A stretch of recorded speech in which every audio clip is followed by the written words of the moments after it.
Lampedusa non solo porta d'Europa ma anche cuore del Mediterraneo. È la più grande delle isole pelagie, accoglie le più alte cariche civili, politiche e militari, ma soprattutto studenti provenienti da tutta Italia per 3 giorni. L'amministrazione comunale, con in testa il sindaco Totò Martello, ha organizzato l'evento Lampedusa Isola di Pace. Lampedusa è l'avamposto dell'Europa, al centro di un grande mare, teatro di sofferenze e ingiustizie.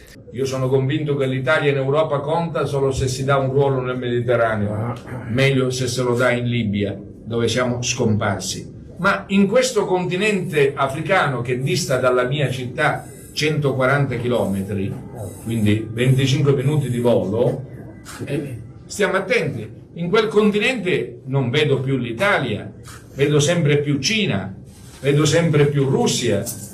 Stiamo attenti, Noi che invochiamo la sovranità energetica dobbiamo fare i conti con l'assenza di una seria politica europea per il continente africano e per il Mediterraneo in generale. Il Mediterraneo è circondato da paesi in conflitto e persone in fuga che Lampedusa salva, accoglie ed ospita da un ventennio. Una storia che si ripete oggi con i nuovi profughi, quelli della guerra in Ucraina.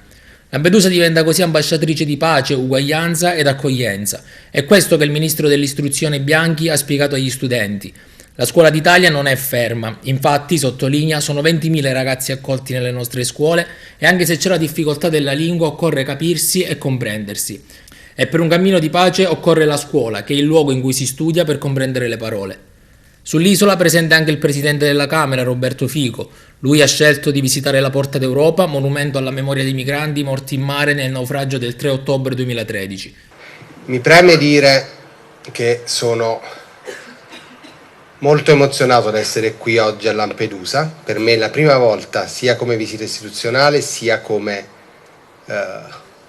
cittadino italiano. Non ero mai venuto qui a Lampedusa.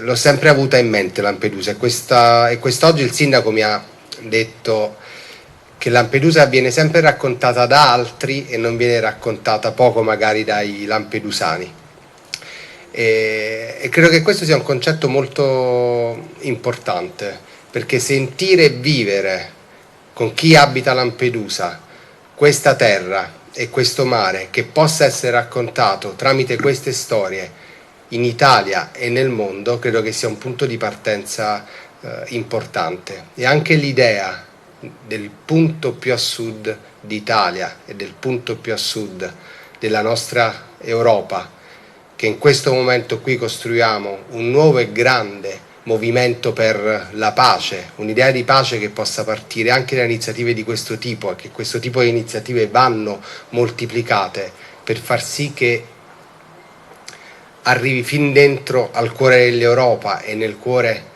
di tutte le parti del mondo un movimento della pace che oggi ha bisogno di una forza importante. Ad accompagnarlo il prefetto di Agrigento, Maria Rita Cocciufa, ed il sindaco, Totò Martello, che ha colto l'occasione per lanciare una proposta. L'Erasmus, afferma, deve arrivare anche a Lampedusa.